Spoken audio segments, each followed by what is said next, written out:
essa história, né? Tinha um garoto da minha sala, sacou uma revista assim, no meio da sala.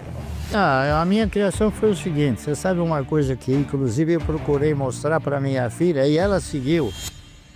Minha mãe é uma pobretona, nunca ela vai me deixar nada porque eu não vou herdar nada. Se eu não vou herdar nada, o que eu tenho que fazer? Não há outra opção. O motivo pelo qual muitos herdeiros odeiam o que fazem, porque são obrigados a fazer aquilo que estão fazendo. É pela obrigação, não é pela admiração. Um dia ela chegou para mim e falou, pai, o senhor vai me dar uma mesada? Eu peguei umas ações e falei, tá aqui, conquiste. Daqui a pouco o Bart tá ligando aí pra dar ordem. Esse é um dia que vale a pena abrir o home broker, entendeu? Oi, pai, tudo bem? Oi, filha. Talvez eu tenha crescido com um pai muito diferente do que ele foi dos meus outros irmãos. Pra mim é uma coisa muito natural mesmo. Quis esse caminho. Muita gente vê as oportunidades passando e não agarra. Eu agarrei todas que eu pude. De fato, tem muita gente que acredita que ele só tem o que tem hoje porque começou no início de tudo. Mas atribuir o sucesso dele única e exclusivamente a isso, o fato dele poder proporcionar pra família hoje uma vida super confortável, chamá-lo de escasso, eu acho que não faz jus, não. Eu compro uma ação, eu recebo um dividendo e com esse dividendo eu compro mais ações. Não acredito. Ótimo. Então não faça. Você nunca vai ter uma carteira de renda mensal.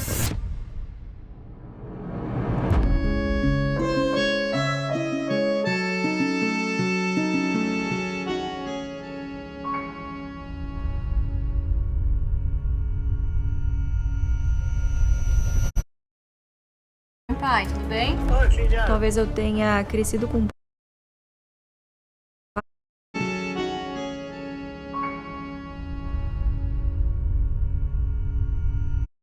hoje uma vida super confortável. Chamá-lo de escasso, eu acho que não faz jus, não. Eu compro uma ação, eu recebo um dividendo e com esse dividendo eu compro mais ações. Não acredito. Ótimo. Então não faça. Você nunca vai ter uma carteira de renda mensal.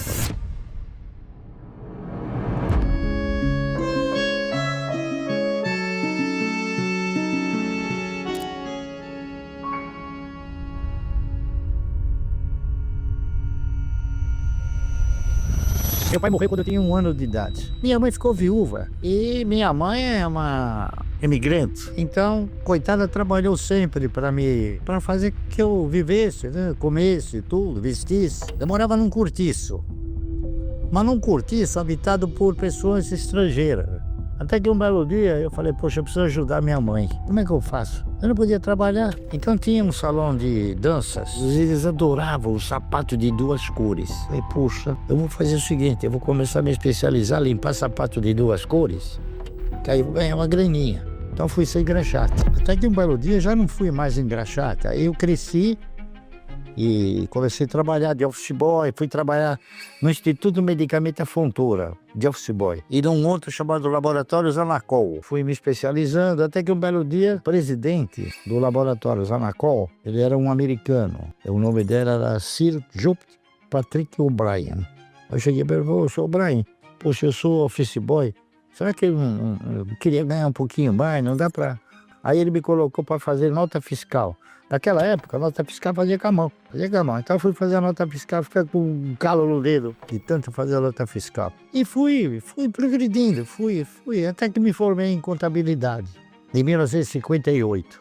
Aí fui num escritório de contabilidade, comecei a aprender contabilidade bem, né? Aí acabei indo trabalhar numa empresa, acabei sendo o contador geral de uma das empresas, que chamava Macapá Indústria de Autopeças. E assim, minha vida foi sempre de conquistar. Então, até que um dia eu cheguei e pensei assim, eu falei, bom, se eu não vou herdar nada, o que eu tenho que fazer? Eu tenho que conquistar. Então eu coloquei dentro de mim a filosofia que eu tenho que conquistar. E é o que eu tentei passar para o Luiz. Meu pai come muita besteira, sempre comeu muita besteira. Então, no café da manhã é doce, é bolo e tal. E eu entrei há uns 6 anos atrás nessa pegada, não digo nem fitness, mas de cuidar da minha saúde, né, e tudo mais. Eu eliminei 30 quilos, né, cheguei a pesar 85 quilos, né, pra alguém que tem 1,63 de altura, não era nada legal, né, e a minha saúde tava sofrendo muito. Já que aqui em casa não tem hábitos saudáveis, eu também não sou muito da cozinha. Vou começar a fazer coisas simples de cozinha, né, pra ver se eu também incentivo incentivo meu pai a comer um pouquinho melhor, pelo menos de manhã, né? E aí, enfim, fui testando as variações do omelete, até que eu achei esse pó de pirlim-pim-pim aí com trufa, tal, que dá um gostinho gostoso no omelete. Meu omelete preferido de São Paulo era o do chefe Paulo Shin, quando ele era chefe de um restaurante coreano. E eu sempre pedia no almoço, né? Porque tava mais essa onda fitness e tudo mais, eu pedia no almoço, e aí ele via, achava bonito e tal, eu falei, quer saber? Vou tentar aprender a fazer. Óbvio que não ficou igual, mas assim, modesta parte, o bar se pede todo dia, entendeu? Pra comer no café da manhã. O café da manhã, junto com ela, é importante. Porque ela faz um omelete coreano. E só ela sabe fazer. Hoje a gente tá numa semana típica, vocês estão gravando numa semana que meu pai tá viajando. Adivinhem, Gramado, né? O lugar que ele mais gosta aqui do Brasil, tem um apartamento lá. Eu sempre falo que a agenda não é minha, a agenda é dos conselhos que eu participo, e aí eu encaixo os compromissos meus, compromissos seja pessoais ou de trabalho, né, outros. São 3 conselhos atualmente, né, então tô na Klabin, no Conselho Fiscal, voltei depois de 2 anos, fiquei 4, 5 anos lá, e agora voltei, precisa voltar a pagar dividendo, né, então alguém tem que supervisionar a lojinha, e tô no Conselho de Administração do IRB e da Unipar também já há algum tempo, né. O fato dele delegar pra mim, das 5 maiores posições da carteira hoje, sou eu que sento em conselhos. A carteira, poxa, ele poderia contratar os melhores gestores do Brasil, do mundo, e sou eu que sento nessa cadeira. Ele não é bobo, talvez não fosse colocar alguém que ele não visse essa capacidade de seguir, né? Então ele é uma pessoa cujas ações falam muito mais, literalmente, cujas ações, os atos, né, a prática fala muito mais alto do que as falas, né? Assim, eu particularmente não gosto muito de sair muito da minha rotina. Eu gosto de segunda a sexta ter essa rotina de acordar, treinar, ir pro trabalho com meu pai, né, quando dá, claro. E tempo livre o que eu faço é chegar em casa, ficar quietinha, ou ler um livro, ou assistir um filme ou uma série. Sou absolutamente viciada em série. Meu namorado fala, meu Deus, a gente chega esse final de semana pra fazer alguma coisa. Você já assistiu todas as séries que lançaram? Eu falei, já, adoro. A gente sempre teve essa coisa entre nós, dessas coisas mais intelectuais. De fazer palavra cruzada junto. Meu pai, é uma rotina do meu pai. Ele chega no escritório, ele lê o jornal, acabou o Estadão, aí ele pega a folha da palavra cruzada e fica fazendo a palavra cruzada, né? Eu faço palavra cruzada todo dia. Há pouco tempo atrás, eu fui fazer uma consulta médica com um neurologista. Aí ele mandou fazer um exame cerebral, né? Aí ele chegou para mim e falou, Bassa, você já teve 2 micro AVC. Micro, que é coisa insignificante. Mas é bom exercitar a mente, ele falou para mim. Ele tinha acho que uns 50 anos, eu já tinha uns 60. Aí ele falou para mim, você sabe o que você fazer? O bom é fazer palavra cruzada todo dia, porque aí você é obrigado a puxar pela mente, né? Eu falei, eu faço. Eu também faço, ele falou para mim. E olha, eu vou te falar uma coisa. Eu levo mais ou menos uma meia hora, 40 minutos. Eu levo 10 minutos. Eu tô na tua frente, né? E vocês sabem que a última vez que vocês gravaram aqui, acho que foi setembro do ano passado, né? Que foi ao ar o 24 horas, tá? Foi a primeira vez que gravaram aqui em casa. Eu fico mais nervosa pra gravar, pra vocês terem noção, do que pra reunião de conselho. E enfim, aí meu pai foi se soltando e tal. E aí eu fui assistir novamente o vídeo. Foi muito sutil o comentário, mas me emocionou bastante. Ele foi mostrar ali a vista e tal do apartamento. Vocês repararam como é alto aqui, né? Não pega enchente.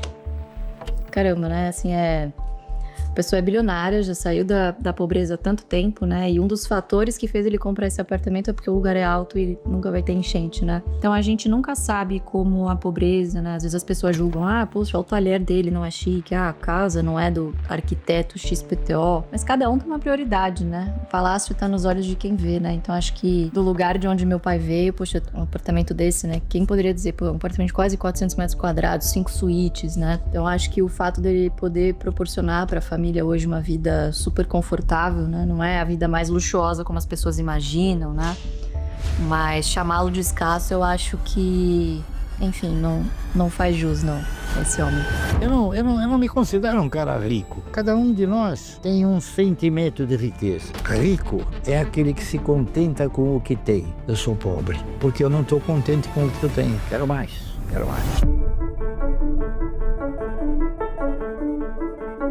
A agenda de hoje vai ser relativamente tranquila. Calhou de ser um dia mais de escritório hoje, né? Então a gente tá indo pro escritório do AGF, né? A gente acabou de comprar uma operação de assessoria, que já era o escritório que a gente ficava. Enfim, lá a gente unificou os negócios. Então, geralmente eu fico em um andar e a operação do AGF fica em outra, né? Eu fico mais na operação de dia a dia das nossas carteiras mesmo, né?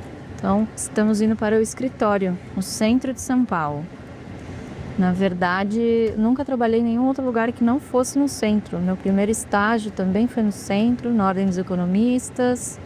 Aí depois, logo em seguida, comecei a estagiar na corretora que meu pai operava, né? Meu pai nunca foi, na verdade, ele foi dono de corretora só na década de 70. E depois disso, ele diz, né? Foi a alegria quando ele comprou e a alegria quando ele vendeu. E aí eu fui trabalhar nessa corretora, Elite, não existe mais, foi comprada pela BTG. E curiosamente, fica no mesmo prédio que a gente tem os escritórios hoje, né? Então, o Márcio trabalha naquele prédio, esse prédio que a gente está indo agora, há mais tempo do que eu tenho de vida. 35 anos no mesmo prédio. Então, como eu disse, pessoas de hábito, né? Meu pai foi pai muito jovem. Tem uma diferença de 30 anos com os meus irmãos, né? Então, de fato, a gente não cresceu na mesma casa. Não tem a mesma intimidade como você teria com irmãos que são da mesma mãe, né? Cada um tem pelo menos aí 2 filhos, que também já estão crescidos e tudo mais, né? É uma relação diferente de irmãos que crescem na mesma casa. Lógico que existe carinho, existe respeito, mas você não tem aquela intimidade, né? Como se você vivesse na mesma casa, mas é família, né? Cada família tem a sua particularidade. Eu acho que meu pai não teve a chance, talvez, dessa proximidade, né? Por ser jovem, por estar numa fase da vida e num período que ele estava construindo ainda. Então eu já vim numa fase do meu pai com 50 e poucos anos. Bem de vida, né? Bem estabelecido, mais maduro. Então, talvez eu tenha crescido com um pai muito diferente do que ele foi para os meus outros irmãos, né? E é muito possível que isso tenha me endereçado mais naturalmente para o caminho que ele seguiu. De futuro, falando de futuro, vocês já conversaram sobre isso? Vou te falar que não é uma conversa muito fácil em casa, não. Meu pai não é muito aberto a isso, eu tento também não ficar forçando a barra. Óbvio que a gente gostaria que isso fosse resolvido o quanto antes, mas eu acho que tudo no tempo dele.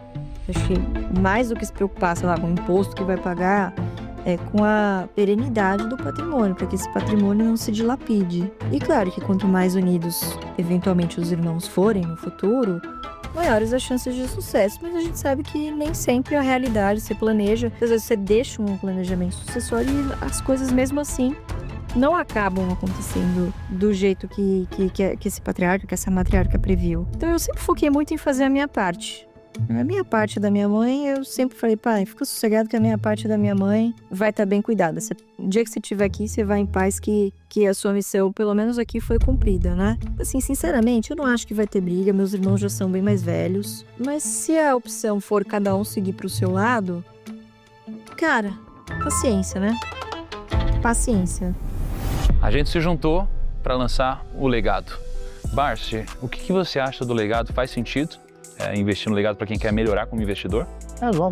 Faz todo sentido. Aliás, ele não é só questão de fazer sentido, ele é importante. Se você quiser mudar a sua vida, você tem que traçar uma trajetória e essa trajetória está representada pelo legado que a gente acaba de formalizar. Exatamente. Então, clica aqui no link da descrição ou aqui embaixo, coloque seu nome e e-mail, já faça sua pré-matrícula, porque no dia 16 de junho a gente abre oficialmente essas inscrições. Tenho 3 chapéus. Primeiro que é da gestão do patrimônio da família, né? De gestão do patrimônio do Barsi, né? Claro que ele toma as decisões finais, é ele que opera, né? É ele que passa as ordens, mas querendo ou não, eu sou analista dele, né? Então, eu gosto de ficar perto, A gente sempre trabalhou juntos, desde 2013. O Barsi não almoça, né? Que tu tava falando de fazer ele comer alguma proteína de manhã. Ele só belisca no escritório. E aí o que acontece? Ele me chama de general, né? Porque eu sou, imagina, igual a ele, então eu sou bem mandona. E aí eu meio que proibi ele de comer doce no escritório. O que ele começou a fazer? Tomar água com açúcar. E aí ele não almoça, gente. Ele não tem o hábito de almoçar, porque não sei se vocês sabem, lá atrás o pregão ele durava muito menos do que hoje, né? Hoje o pregão é das 10 às 17, tem períodos que são das 10 às 18, mas o pregão antigamente ele era só durante a manhã ou só durante a tarde, alguma coisa assim, eram 2, 3 horas de pregão. Então era comum que no horário do almoço ele estivesse trabalhando, então ele não tenha o costume de almoçar. Então ele toma o café reforçado agora em casa, né? Porque eu meio que obrigo ele a comer omelete. Quando eu não tô, ele belisca escondido de mim. Ou toma água com açúcar, vocês acreditam, né? E aí ele almojanta chegando em casa. Aí a gente janta junto também. Quando eu vou pra casa, eu janto junto com ele, né? Eu tenho 87 anos. Eu trabalho, venho todo dia do escritório, tá certo? Dirijo automóvel. É isso aí. Vivo como se eu estivesse vivendo quando eu tinha 50 anos. Eu quero continuar fazendo o que eu faço. Tá entendendo? Eu quero continuar. Então isso aí me ajuda a viver. O ano era 2012. E o mundo das ações era um negócio meio tabu. E, enfim, não era um negócio difundido. Você tinha 500 mil, você teve 500 mil investidores. Do início dos anos 2000 até 2015, por aí, você tinha os mesmos 500 mil investidores, né? Quando se falava de investimento, é poupança, renda fixa, no máximo um tesouro direto e olhe lá. Eu estudava aqui no Mackenzie, né? Saí aqui pela Maria Antônia. Nesse semestre que eu acabei descobrindo, era maio de 2012, então eu ainda não trabalhava. Então, a depender de como tivesse ali a consumação, ou eu pegava